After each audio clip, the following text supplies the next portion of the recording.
according to Harvard Business Review, 70% of all change efforts fail.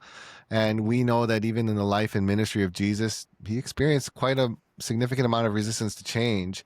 And one of the things that we think and wonder is that our failure to bring about change is actually less about our church's lack of openness and more about our own lack of mastery of the change process. And so we try to figure out the best and most simplest way to lead people through a very complex process, and we've kind of narrowed it down to these four very important zones. We know it's not a quick fix, but again, it's a process, and we've named them as the here, there, who, and how. To what you mentioned, here is where we are now, why we're here. This includes everything from your physical location and your people, your culture, the current sense of life and vitality, the resources that are or are not available, the infrastructure that's in place, the programs, and more. It's everything from what the spoken expectations are to the unspoken expectations are, how people move throughout the building space, and how people navigate relationships with one another. And then there is where we or you believe God is leading you. And so it's a picture of your church 6 months from now, 6 years from now, or even 60 years from now.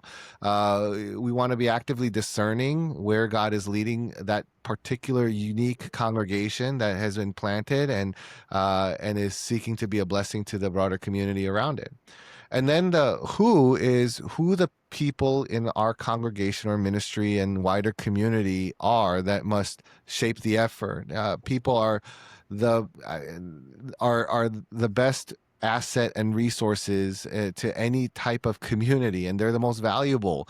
And so in most churches, this actually encompasses the overall congregation, encompasses the leaders, but it also encompasses those who are not yet part of the church, but those you hope to engage. And mapping out the community and the who is going to be really helpful to the process.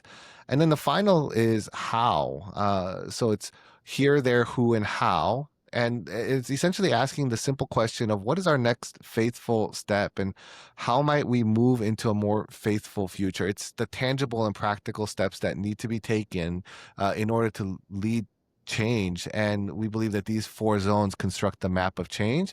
And we believe that they're helpful and memorable enough for you to be able to implement.